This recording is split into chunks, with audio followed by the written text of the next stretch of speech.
And good afternoon. My name is Ryan Belmore. I am the owner and publisher of What's Up New. He is Mr. Frank Prozitz. How are you, Frank? I'm doing okay, Ryan. How you doing? Good. Isn't that such a dramatic countdown? Oh, yeah. Very good. Very nice. Yes. Happy June 1st. It is indeed.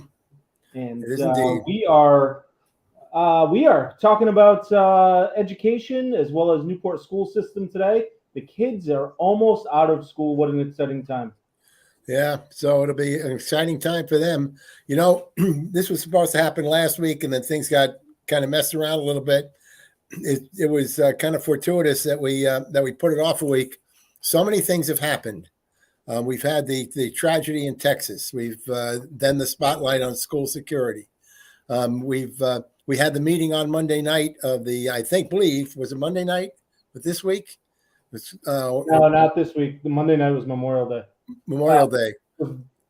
Yeah, Well, maybe it was last week. I had the meeting with the school committee and the council. We want to see where that's going, where the regionalization stuff is going. Lots of stuff going on. And we'll dive right into it here in a minute. She is Newport School Superintendent Colleen Jermain, and she joins us. And are you ready for school to be out, Superintendent? Yes. What was that again? I think we all are. It's been a long year. I didn't get that answer. What was that again? Yes.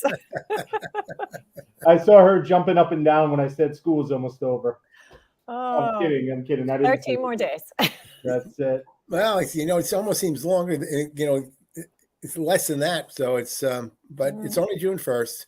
That's right. You get much done in these last 2 weeks? Yes, they do. As a matter of fact, what's going on right now, our seniors are taking their final exams. We just had a climate and sustainability fair this morning at Rogers High School. Great ideas. Water drainage, climate change, sea level rising. Really nice work from our students. Over at Sale Newport, our fourth graders are wrapping up their learning. Lots of activities over there, collaboration, leadership, teamwork. And then that's what's going on in the classroom, as well as on the water. They're honing their skills as far as the wind and sail formation and direction. So there's a lot going on there. Pell has a lot of activities. They just had a Crocodile Music Festival, spaghetti dinner on Thursday. Tonight, the Thompson Middle School Band will be busy at Thompson. I also believe we have a Newport Public Ed Foundation meeting tonight. So there's a lot going on, and that's just today. We have more activities coming up over the weekend. The sports banquet for our Rogers High School seniors will be going on. Our seniors will be wrapping up their finals. Next week is Senior Week here on the Rogers High School campus. Activities, prom Monday night, and lots of other senior events going on. Thursday night's graduation, then Friday's the rain date, and then the following week we have finals for our underclassmen will be going on, as well as our grade 8 students will be coming down to Rogers High School on the 13th and 14th for their orientation to the school. And, do team building activities, meet some of the teachers, kind of get a lay of the campus and where they'll be for the next 4 years. This class will start in the old Rogers High School and in September of 2024. Hopefully we'll be opening the new Rogers High School, and they will be there, let's see, 22, 23, 23, 24. They'll be there their junior year. So that's going to be exciting for the kids yes, who are going to watch it getting built and then realize that that's going to be their new home for a while. It is. It's a lot of planning, a lot of logistics. I can't give enough credit to the entire school committee because everyone is spread thin in all the different initiatives going on. But my co-chairs, Becky Bolin and Louisa Boatwright, it's a 24/7 with these building projects. The Pell one is coming along very nicely. We're now starting our neighborhood meetings, just as we start to wrap up, make sure we have privacy concerns or anything like that going on with our neighbors, and just, what can we do as we start to transition and finish up on the project with our Dexter and Dudley Ave families. And then we'll be finishing across the street. We'll be finishing the parking lot and the new direction. We'll have our cars and our parking go. So there's a lot going on. And then the Welcome Center work starts inside on June 20th, the first Monday. All the teachers are out of school. They'll leave school on the 17th. And then Pell is literally going to be shut down to all the public. Our food service, we're moving to another location for the summer. And we'll have B&M Brothers and Studio Jade wrapping up that work. So they'll be done before the end of August. So that project ends. Yeah. And then the auditorium will come down over here on the Rogers campus. So we'll be starting that. So obviously still on track for Pell to be done and ready for next year. Yes. Next fall. Yes. Or this fall, actually, not next fall. This fall. Yeah. It was on the fast track, a one-year project. So I want to move a little. I want to come back to the school building stuff, but what's on everybody's mind is what happened in Texas. What happened at Robb Elementary School, the Uvalde Independent School District, that incredible tragedy, and people wondering about the safety of their own kids. And I think we're in a different place, but maybe assure our parents about the things that Newport is doing to make sure their kids are safe. So safety and security, Frank, is always the number one priority when you're building, whether you're a teacher, a building principal, or a superintendent. And we have to ensure, keep vigilant at all times, keep our eyes open whenever we see different people or strangers in the building, and make sure we have a secure system. I can share very proudly that the day those events were actually going down, I'm very fortunate. Police Chief Gary Silva and I were already in contact and with each other and talking about the next few days and beefing up just presence, whether seen or not seen, with the Newport Police Department. So I thank them very much. They were right on top of it. We also immediately, prior to the governor and the commissioner coming on with their news conference, we had already sent out communication. I had sent out to my building leaders. We had strengthened up some of our securities we already have in place. We doubled down on the door presence and make sure, the single entrances, and just keeping an eye on all those doors and just being vigilant. It's a reminder. It's a horrible reminder of what we have to think about every single day, but it is the number one priority. So we will continue that in the next week. We will also be meeting with the security team to review all our plans, which the public should know. We submit every year and we review them every year. And any updates or upgrades we need, we put in either our facilities capital projects, or we put in sometimes emergency through the RIDE building, the building group up there, the SBC, but we file with them if we need additional housing aid. So we are on top of it. We'll look with our security team, which involves city officials as well. And we'll just go through everything step by step, each building, make sure we have the contact names, phone numbers, everything in place. And we do a walkabout on the campus, within the building and outside the building, just to make sure we're making improvements at all times. So let me understand the protocol a little bit. When somebody comes into the building, you said single entry. That doesn't mean one door. That means only one door that you can enter. Right. There's one entrance in which you come in. So all our doors are locked, and then you have to be buzzed into the building. So I forget what they call that, but it's almost like is it like a little vestibule that people have to come in and you see them? It varies. It varies depending upon the building and depending upon the campus.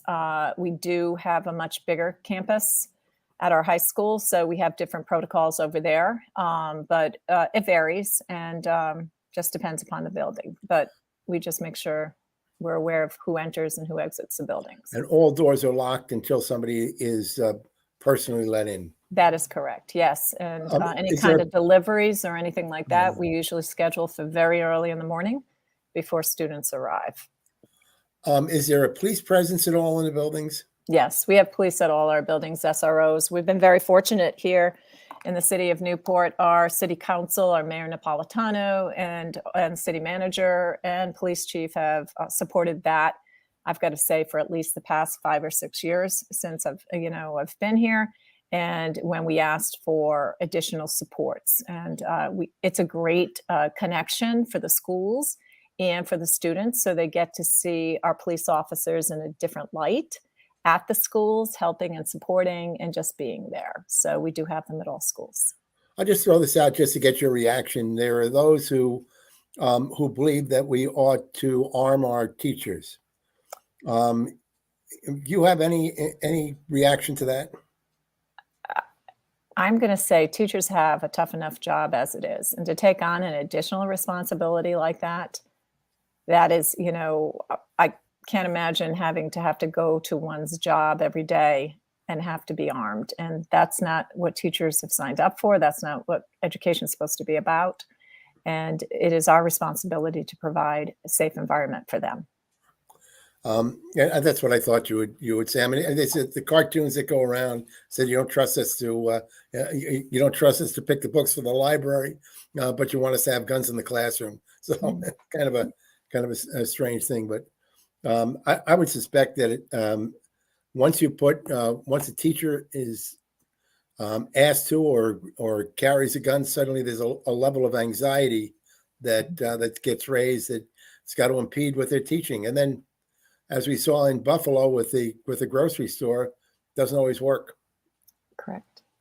No. Let's talk a little bit about the construction and where we're at now. So you gave a pretty good rundown. I presume Rogers is on schedule. It is on schedule right now. Our groundbreaking is June 17th, 11 o'clock. For all Newport students, it'll be a half day of school, their last day. So all students and families will be able to attend the groundbreaking at 11 a.m. at the Rogers High School campus. The abatement and demolition, as a matter of fact, I have a meeting tomorrow with the OPM and the RIDE officials tomorrow, and we'll be going through the demolition and abatement proposal we have, as well as the design document, as far as we're fine tuning that just to get some idea if we're going in the right direction. We'll have an additional school building committee meeting on Monday evening to go over the most recent plans. And I can't say enough about the people that are on that committee. We have 21 dedicated people that have been with us now for 2.5, almost 3 years, as we started these discussions and talks about Pell and Rogers High School. So we'll have that meeting Monday night, and we'll go over some more details on where we are in the design and answer up their questions as far as what items we're considering for value engineering. And for value engineering, for your audience, that's when you start looking at things and saying, well, should we have brick or glass here? Should we have tile or no tile? We're starting to get into the nitty gritty on those things just to keep our costs down and to stay within budget. I'm assuming both Pell and Rogers, a big consideration was the safety issue as well, and that's gone into great consideration in the plans. Oh, absolutely. And, it's absolutely. And the tough part about that is, even with our plans, we share our plans with the police department and we share them with the state police. But it's security. So we can't really advertise all the things and all the measures we have, whether seen or unseen in the buildings. One of the things that struck me about the building project in Newport versus some other areas, and I'm very familiar with what goes on in Westerly, is that it appears there's been a great deal of harmony among the various bodies. The school committee and the council all seem to be on the same page and moving in the same direction, whereas in other communities, things are really splintered.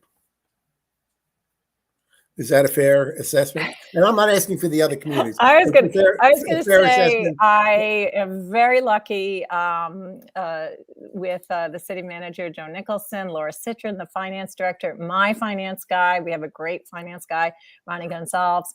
we all get along, we work as a team. And these efforts actually started about 3 or 4 years ago, meaning when there was discussion about finances, and we were in a place where we needed to fix and we needed to improve, that when we were in those discussions, it's like, okay, how do we set the stage and how do we set a structure so that there's transparency for everyone to see, including the city council, mayor, city side, so they can see everything, know what we're doing. So that's when and I have to say, I credit Laura Citron with a lot of this, is we moved towards having the city do our payroll. And first we started with accounts payable, and then we gradually moved to other areas so that we were one organization. It wasn't two separate organizations. It was a citywide effort.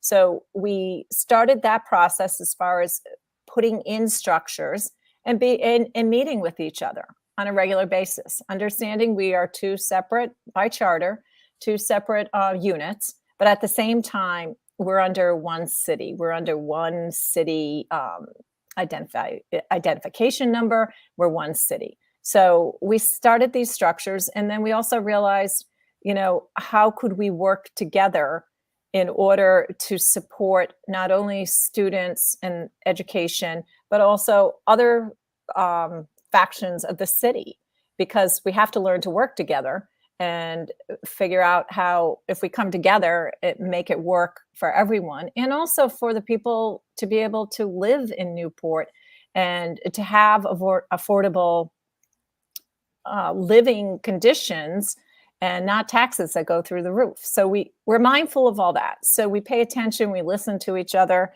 And with the ESSER funding, what we actually did, the next phase was, as the school department, we set up a structure where, working with the city, we set up like an education fund. And for the first time, we have a rainy day fund. So through policy and other, I'll just say, background, rolling up your sleeves, how do you create a structure, a business model that can work for all of us as a team? That's what we've been doing. So we're in a good place. We're in a really good place. And again, it's all about relationships and, being respectful of each other's and being there to support each other at all times. Well, I know you don't have a crystal ball. No. If you take a look at what you've got on the plate with Pell and with Rogers, this vision is not a 10-year vision. This is a much longer vision, I would think. It is. And I would hope it would be a vision for many communities, reminding it's not a you and them, it's us and it's we. And how do we work together? You have to, in order to function. And when you think about it's functioning in my role, it's functioning for families and children of Newport, and for those that work for the city, it's for the taxpayers and citizens. How do we keep everyone safe? How do we provide a quality education? How do we provide opportunities for students and families? So it's a we thing. In another community, they had their town council put a limit on what they would approve for a bond issue, which was considerably less than what people thought was needed. And I know their school building committee has said now that they're looking at this as perhaps a 10-year vision, and not one that goes out longer, realizing that they likely will be back for a bond issue later on.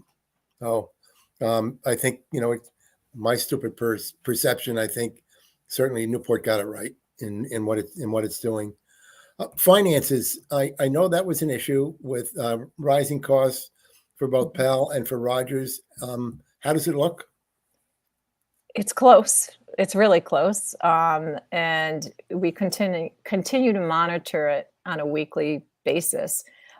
We've been very fortunate. Again, I'm very lucky here in Newport. We have foundations, and we have patrons that are very interested in both schools and just education in general. So we have been reaching out through different grant opportunities to help us with the funding to ensure we can build the buildings we believe our children need and deserve, and we can also preserve and maintain going forward. So that we're constantly looking for those grants and for donors at all times. So the other major issue that's out there is the proposed regionalization of Middletown and Newport. Where are things at, and are things moving in the direction that you would like them to move? So the direction is going in moving forward for the communities on both sides. A lot of work has been going on. I want to applaud Joe Nicholson and Sean Brown. Both were charged by their mutual city council or town council. They had a really difficult job to do in a very short period of time, and that was getting legislation up to the State House in time so that the legislation could be put on the ballot for the November 2022 election, which is a very tight timeline. That has passed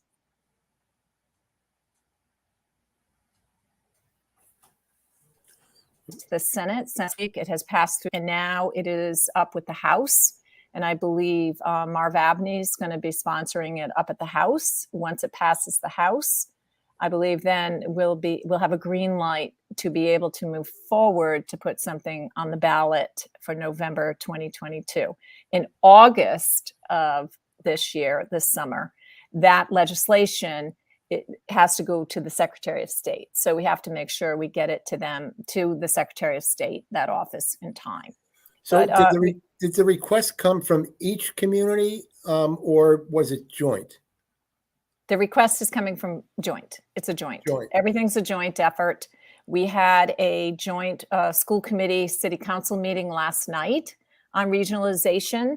The city council, Joe Nicholson, city manager. Right. I'm getting all my terminologies mixed up here. He gave an update. I was drafted about May to start getting involved in the talks, as well as Superintendent Krager. And we now have hired a project manager, Newport, and the project manager is going to oversee the work. We have divided up into different committees. We have a steering committee, which is the town manager, city manager, 2 superintendents, a school committee member, and then it's going to be the Newport consultants.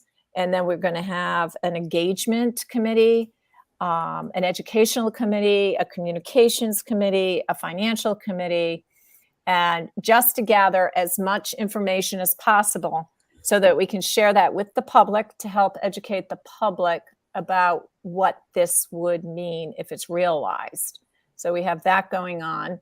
And it all seems to be going positive. It's moving very fast. As a matter of fact, for your listeners, this will be a first. Well, they did mention it last night, but June 20th, it's a Monday from 3:30 to 5:30.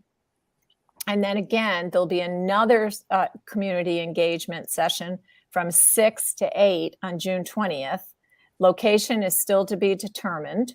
We'll have and this is for all Middletown and Newport. Everything will be done together. There's not going to be a Newport meeting and a Middletown meeting. There'll be everyone and anyone from both communities. There'll be a community engagement meeting, 2 sessions on that Monday.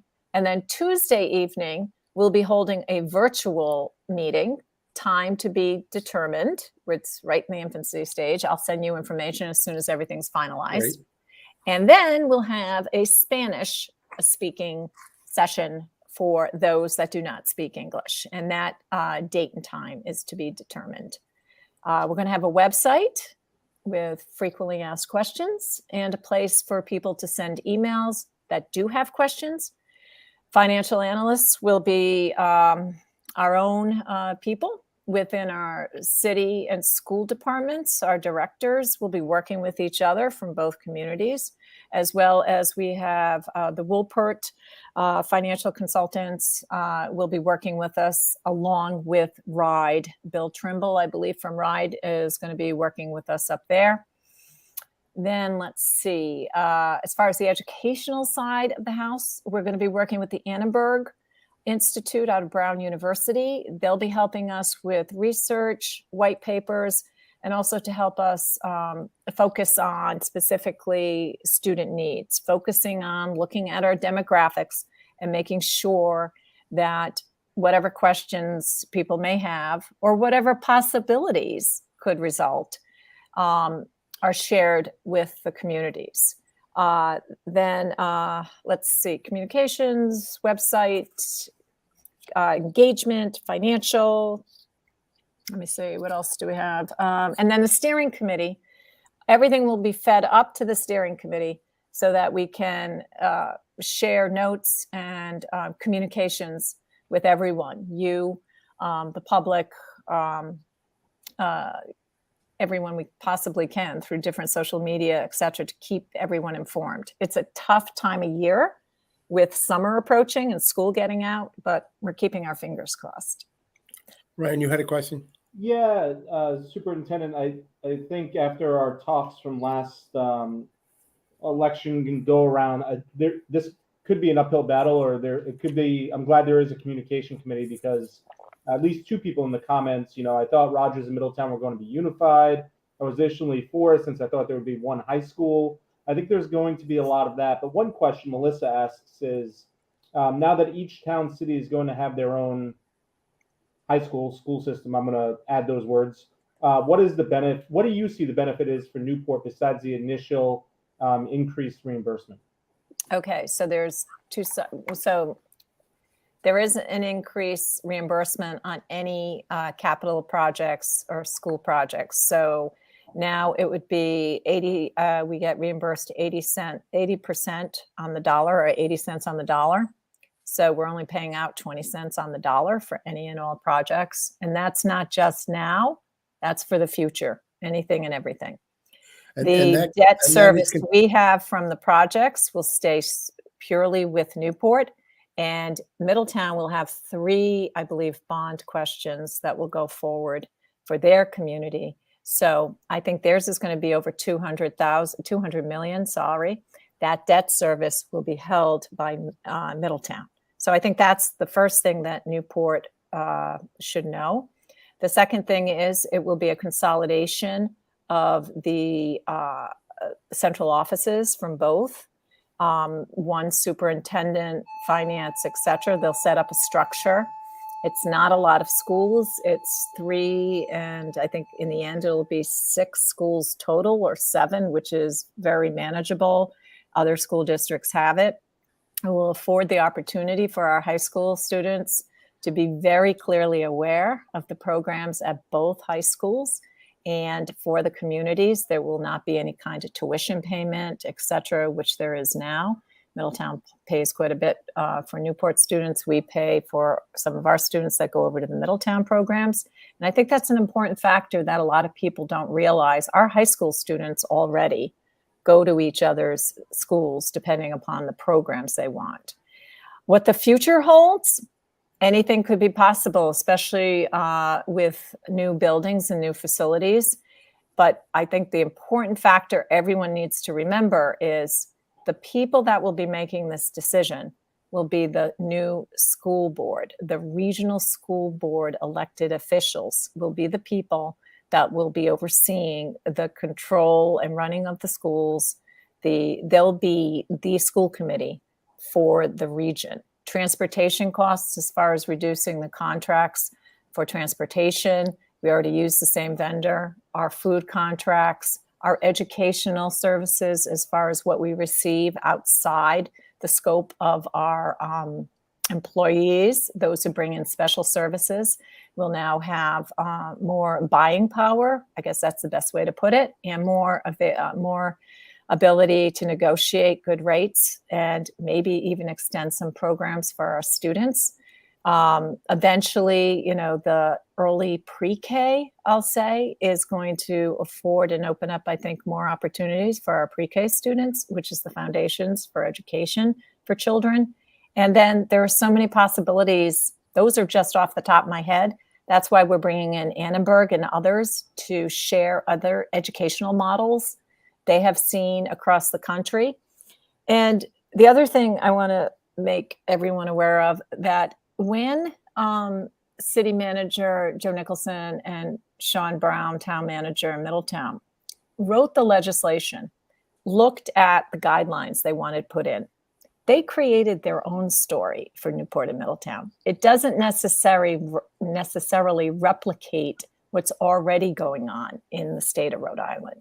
They looked at other opportunities, and they did, I will say, at least I can speak for Newport. City manager consulted with me about funding and about opportunities. They even did, and I thank him for this, they changed some language that I didn't think really supported the educational possibilities for our kids. So there's off the top of my head some benefits I'm seeing. But again, I'm one person. You're going to have a lot of people to be able to ask that question, and it'll be a team. And I appreciate the answer. I think one of the things we'll have to do over the upcoming months is to make sure, and I'm sure there's a whole committee, and I'm sure there will be a whole campaign to make sure people know what they're voting on in November. Yeah, absolutely. Colleen, I have a couple of questions that spin off of all of that.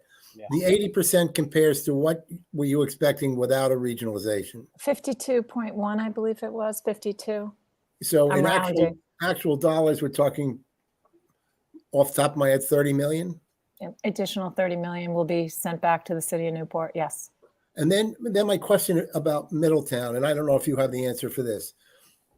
There will be the question about regionalization separate, and then the question about their bond issue, right? Relative to building 2 new schools, and it's north of 200 million.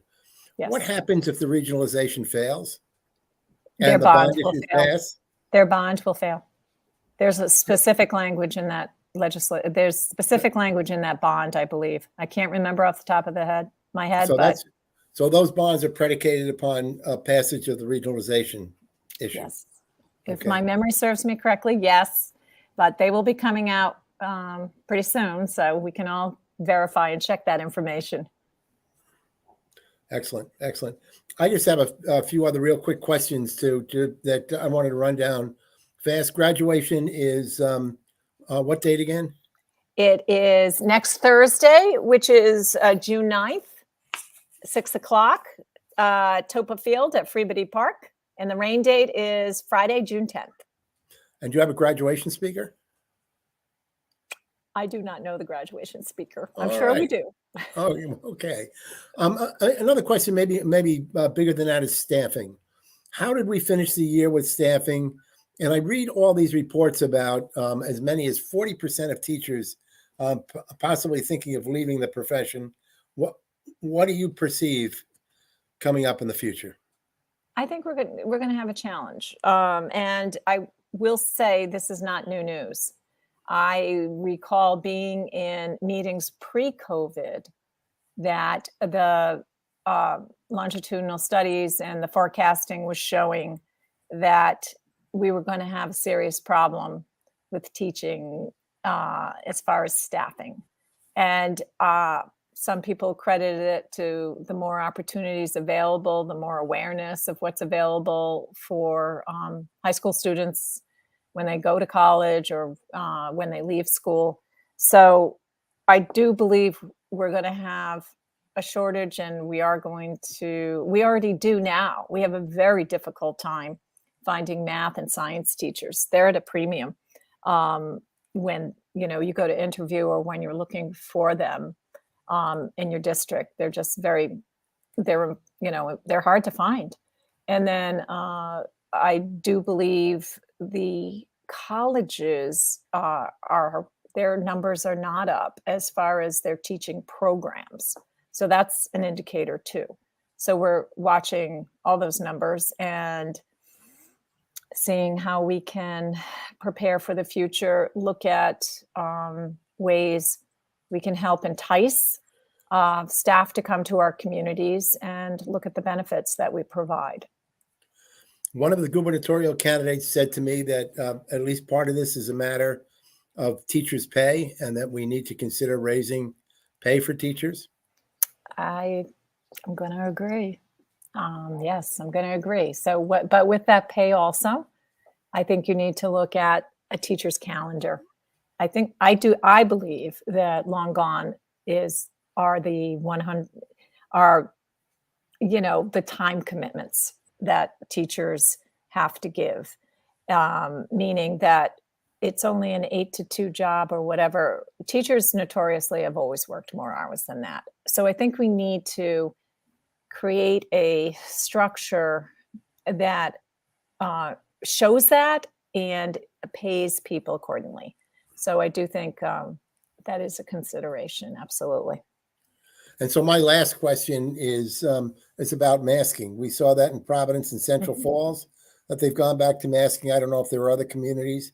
What's happening in Newport, if at all?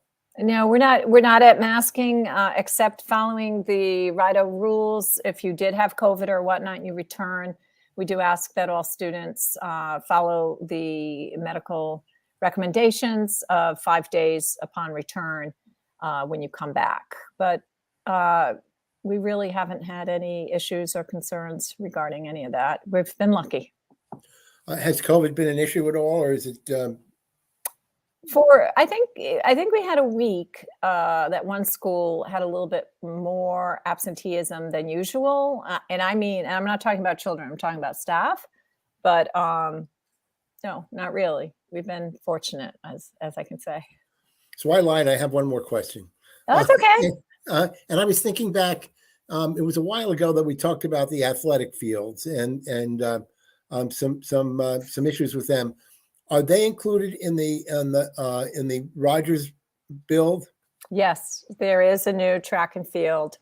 It is not in the same location, but we do have one. If you're on the Wickham side of the high school property, and if you look to the right, over by where the present library, for those that know where the school library is, it'll be in that location over there in that area, over by the library and our tree arboretum and greenhouse. Colleen, is there anything that we missed? Anything you would like to add? I think I just want to add that school is still in session, and I know it's really difficult for some. We have, after today, we'll have 12 days, and I ask that all of us as adults, we support our kids and our families and our students and make sure they still get on the bus. There's still a lot of learning to do. And I just want to thank everyone in the community for all their help and support throughout this year. It's been a very long year, I think, for many, as we transitioned back into full-time classrooms, full-time schedules, and for our children, readjusting to that. And we'll continue to increase our supports for our children and our staff as we re-enter and get back into the swing of full-time school. So I want to thank everyone for that. Well, Colleen, thank you for joining us today, and we look forward to these each month. A great update, lots of great things happening, lots of good information for people in the community. Yes, and I'm sure if we talk in July, I'm going to have a lot more than you ever thought. So I'm going to mark that on my calendar. Okay. All right. Well, take care, both of you. Thank Stay you. safe. Nice seeing you.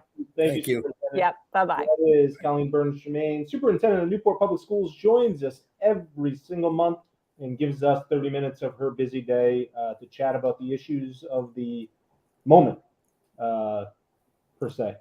Lots of good stuff today. Lots of stuff on regionalization that cleared up with the vote in Middletown. I thought that's what the deal was, but I wasn't sure. So that answered that for us. And she rattled off a lot of positive things that come out of a regionalized school system. Yes, many people many people in Newport continue to ask the question about what are the educational benefits. It sounds like the first benefit always mentioned is financial. And what we'll do over the next several weeks, months, from now up until Election Day, is we will explore this topic in depth and keep asking the question of what are all the benefits. And, perhaps next month we'll ask what's the downside. I think I'm going to reach out to the Annenberg Institute and see if we can get somebody from that group to come on and talk about the educational value. Yes, and it's going to be, this month is a very big month. At the end of this month, political candidates will be declaring their candidacy. Really? And then we are, I know, and then we are diving into election season, and all of your questions, we will certainly be diving further into them. And we'll also be dispelling things that are inaccurate out there, as well as, trying to prevent us creating an echo chamber of stuff that isn't true. So that's really important. That I think, as I look at my long career in journalism, I've always felt that one of the major things that we have to do is we have to be fact checkers out there. We can't let people have to be held responsible for what they say, and they have to be accurate in how they present it. And we know that sometimes there can be minor mistakes.